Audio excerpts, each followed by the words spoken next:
Do you know what Islam is?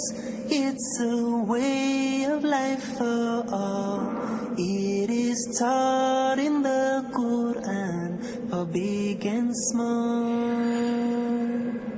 A way of life, a way of life, a way of life, a way of life. Islam is a way of life, a complete. Do you know what Islam says?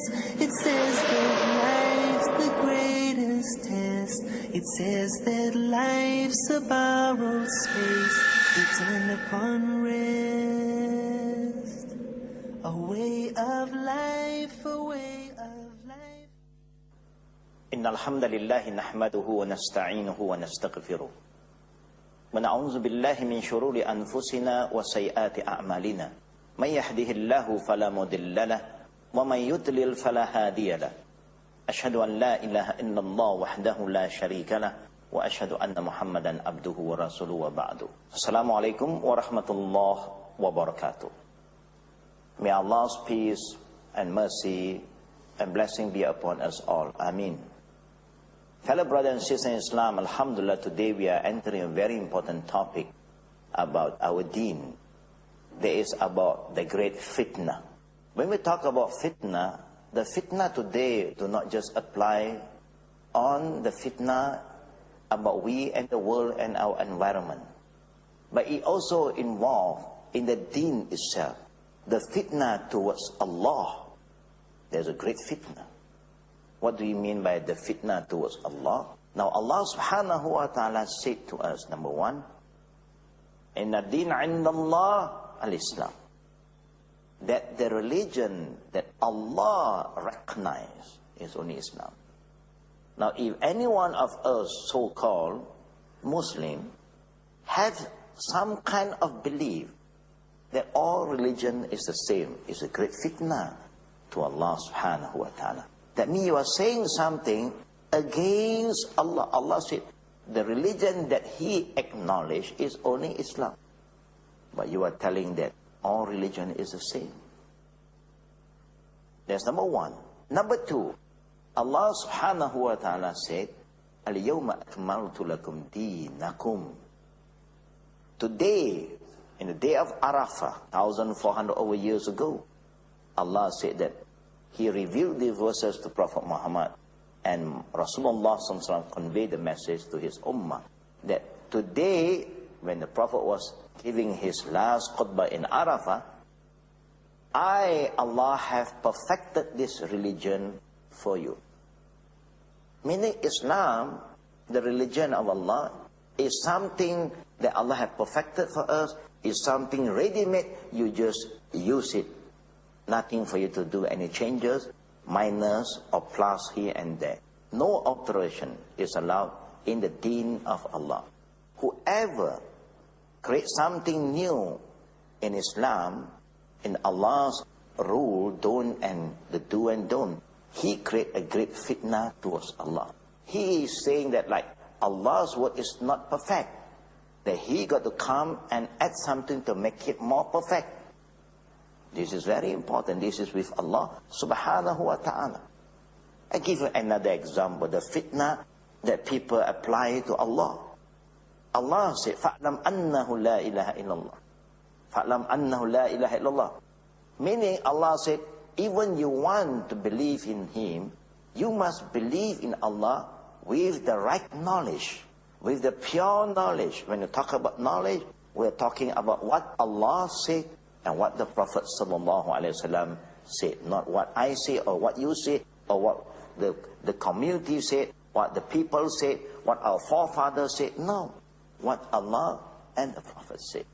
Now, Allah said, even when you want to talk about Him, because when you want to believe in Allah, فَأْلَمْ أَنَّهُ لَا إِلَهَ إِلَّا اللَّهِ, you must believe in Allah in the way Allah wants you to believe. If Allah said He will rest on His throne, Allah said, وَالَّذِي خَلَقَ السَّمَاوَاتِ وَالْأَرْضِ فِي سِتَّةِ أَيَّامٍ ثُمَّ اسْتَوَى عَلَى الْعَرْشِ. Allah is the one who created the sky and the earth. in 6 days. And after that, he take a rest on above the throne. Allah never said that he is everywhere. Allah said that he is above his throne. Do we have a problem to believe in what Allah talk about himself? You are talking about Allah abstract. You can't see him. You are talking about what he said. Now, do you have the right to interpret in your own way about what Allah is talking about himself?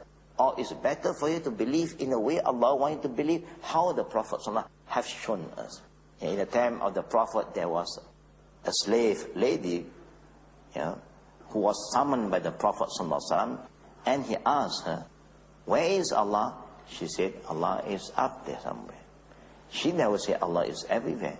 Then the Prophet said, she is a believer, and the Prophet commanded the master, one of the companions, to free.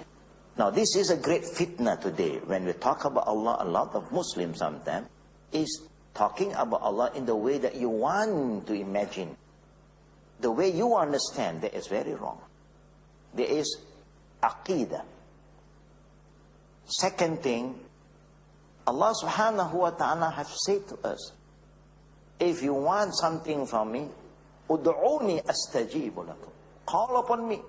He do not want you to call upon other people as a medium. He forbids you. But now there are people say it's okay to go to the kubur. It's okay to go to the deaf people in the graveyard to ask them to help us. Or you ask from somebody who is dead. You go to a place where they say this is the tomb belong to a saint, and you ask the wali to help you. No, that is wrong. Because Allah said, Iyyaka na'budu wa iyyaka nasta'in. Only to Allah alone we should worship, and to Him alone we ask for His help. This is something to do with aqidah. And the fitna in ibadah. The way we are doing our ibadah today, that Prophet ﷺ did not teach us anything about the ibadah. That's why the Prophet gives us a very stern warning. The first warning the Prophet said is that Man amila amalan laisa alaihi amrina fahuwa rad. Whoever engaged in the deeds, not said that we are not doing something, we are doing something, but any ibadah mahda, when I talk about ibadah mahda, I'm talking about the ibadah khusus, not general meaning of worship, but some form of worship that is specified by the Prophet ﷺ, like salah, prayer. You are not supposed to do prayer in the way you like to do it. Because the Prophet said, Sallu kama ra'aytumuni usalli. You should perform your prayer like how you seen me perform. You cannot perform in your own way, following A or B or C or D. You should follow what the Prophet has commanded you to follow, and to follow him. His way, not your way, not my way. How many Muslims know the way of Prophet Muhammad SAW performing his prayer? You ask yourself, brother and sister. We create a lot of fitna in the ibad. Thing that the Prophet never do. We just sit and we say, it is a sunnah. We create another fitna because the Prophet said, Man qala alayya ma lam aqul falyatabawwaq maq'adahu minan nar. Whoever says something about the Prophet, when the Prophet never said, that means he's using the name of the Prophet never said this is a sunnah, we say it's a sunnah, then you will put yourself in hellfire. You're making a booking in advance to go to hellfire. You're not supposed to say something about Islam without knowledge. Just hearsay, no. It's what Allah said and what the Prophet said. This is very important. This is about ibadah. The Prophet said, if you do some ibadah that we do not show you how to do it, you create your own way of ibadah, your own style of ibadah, then all this will not be accepted, will be rejected. فَهُوَ رَدٌّ. Because the Prophet will be summoned by Allah in the day of judgment to be a witness upon all of us, to see whether what we are doing is according to his teaching or not. If not, we create a great fitna.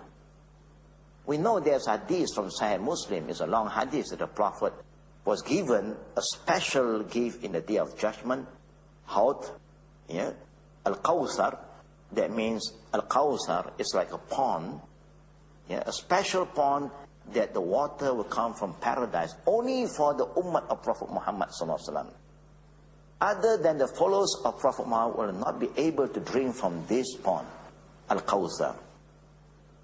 Then when Allah subhanahu wa ta'ala called upon Prophet Muhammad to invite all his ummah to come close to this pond in Yawmul Akhirah,